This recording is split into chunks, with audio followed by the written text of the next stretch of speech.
चलिए आपको सीधा लाइव लिए चलते हैं भोपाल, जहां भाजपा प्रदेश अध्यक्ष विष्णुदत्त शर्मा पत्रकारों से चर्चा कर रहे हैं। इसकी जनता इन झूठी घोषणाओं और मायाजाल से सजग है।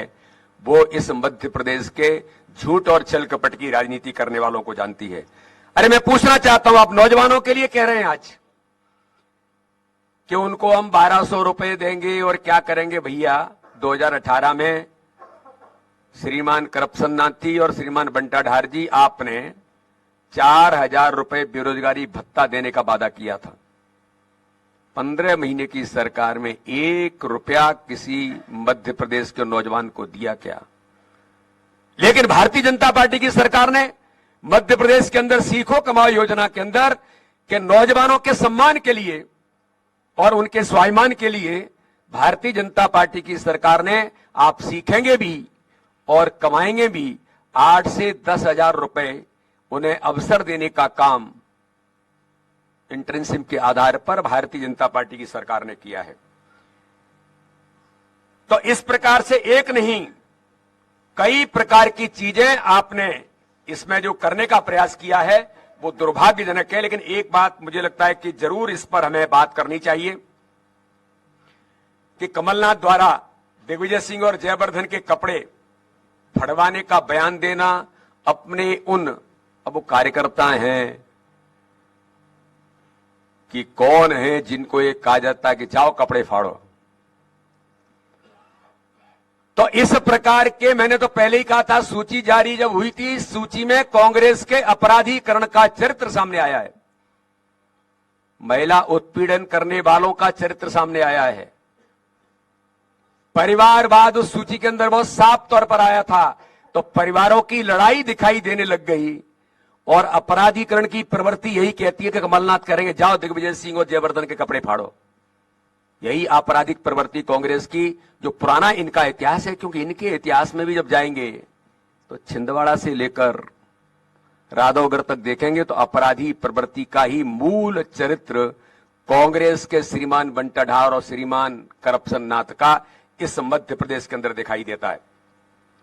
कांग्रेस के प्रदेश के अध्यक्ष द्वारा पूर्व मुख्यमंत्री उनके पुत्र के कपड़े फड़वाने के लिए कार्यकर्ताओं को उकसाना कांग्रेस की स्पष्ट अंतर्कलह का प्रमाण है।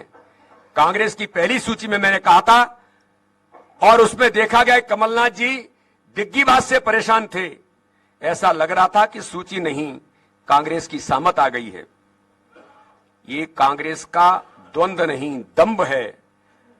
और ये कांग्रेसी दंभ 15 महीने की सरकार में भी था, जिसकी बलि मध्य प्रदेश का विकास और जनहित और गरीब कल्याण हुआ था। हर गरीब के हक और अधिकार को छीन लिया था। इनकी आपसी लड़ाई थी। ये कहा जाता था उमंग सिंगार जो महिला उत्पीड़न के अंदर प्रत्याशी बने, महिला उत्पीड़न के शिकार थे, महिला उत्पीड़न के लिए उदाहरण है मध्य प्रदेश के। उनने कहा था इस सरकार को मिस्टर बंटा ढार पर्दे के पीछे से चला रहे हैं। तो ये आज इस वचन पत्र के अंदर कि कांग्रेस का दंभ सरकार में तो था ही, विपक्ष के अंदर भी वो नाकारा साबित हो गए। आज कमलनाथ का अयोग्य वो अस्वीकार नेतृत्व जनता के सामने है। और आपने देखा होगा ये झूठ कांग्रेस के झूठे वादे, झूठी कांग्रेस के झूठे वादे जो केवल मध्य प्रदेश में नहीं, छत्तीसगढ़ के अंदर, राजस्थान के अंदर, कर्नाटक के अंदर ऐसी कई समानताएं हैं जो कर्नाटक में झूठ बोल करके श्रीमान कांग्रेस के नेतृत्व ने जो झूठे वादे किए थे, इसके अंतर्गत आप देखेंगे तो कौन से वादे कर्नाटक के अंदर पूरे हुए। राजस्थान में आपकी सरकार थी, कौन से वादे पूरे हुए। छत्तीसगढ़ में आपकी सरकार थी, कौन से वादे पूरे हुए। कांग्रेस लगातार झूठ बोल करके इस देश के अंदर झूठ की मशीन बन गई है। छल कपट की राजनीति के साथ जो माननीय प्रधानमंत्री मोदी जी कहते हैं कांग्रेस किसी बात की गारंटी है तो वो झूठ की गारंटी है, जो मध्य प्रदेश के अंदर स्पष्ट तौर पर प्रमाणित होता है। कांग्रेस किसी बात की गारंटी है तो परिवारवाद की गारंटी है, जो मध्य प्रदेश की कांग्रेस में जब सूची जारी होती है तो स्पष्ट दिखाई देता है। कांग्रेस किसी बात की गारंटी है तो भ्रष्टाचार की गारंटी है। कांग्रेस किसी बात की गारंटी है तो अपराधीकरण की गारंटी है। ये भी साफ तौर पर मध्य प्रदेश के अंदर दिखाई देता है। मैं तो चुनाव आयोग को धन्यवाद देता हूं कि इलेक्शन कमीशन ऑफ इंडिया ने कह दिया है आपके ऊपर कितने अपराध हैं ये जनता के सामने लाना पड़ेगा।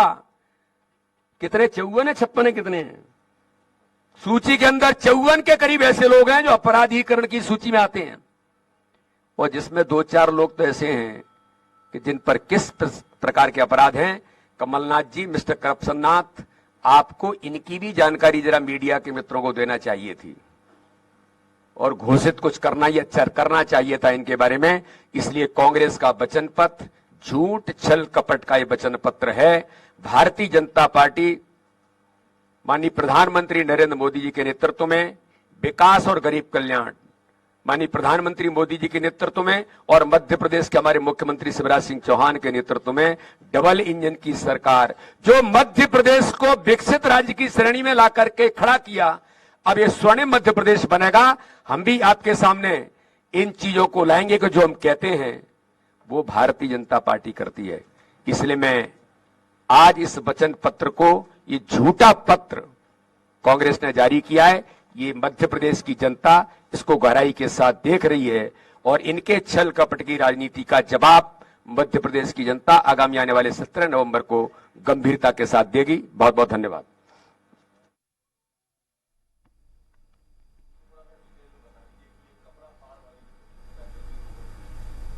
देखिए, ये कांग्रेस की जो राजनीति है आज से नहीं, ये हमने पहले ही कहा था, दिखावा कर रहे हैं, एक दूसरे के इकट्ठा होने का दिखावा करने का प्रयास कर रहे थे। ये ओपन हो गया और इनका द्वंद्व सामने आ गया कि एक दूसरे के परिवारों की लड़ाई कांग्रेस जैसे गांधी परिवार में सिमट गई है। मध्य प्रदेश के अंदर श्रीमान बंटाढार दिग्विजय सिंह और श्रीमान करप्शन नाथ कमलनाथ के परिवार में सिमट गई। मैंने कहा था छिंदवाड़ा के अंदर कोई सूची जारी नहीं हुई। मैं बयान सुन रहा था कमलनाथ जी का, पे पढ़ रहा था, नकुल नाथ जारी करेंगे।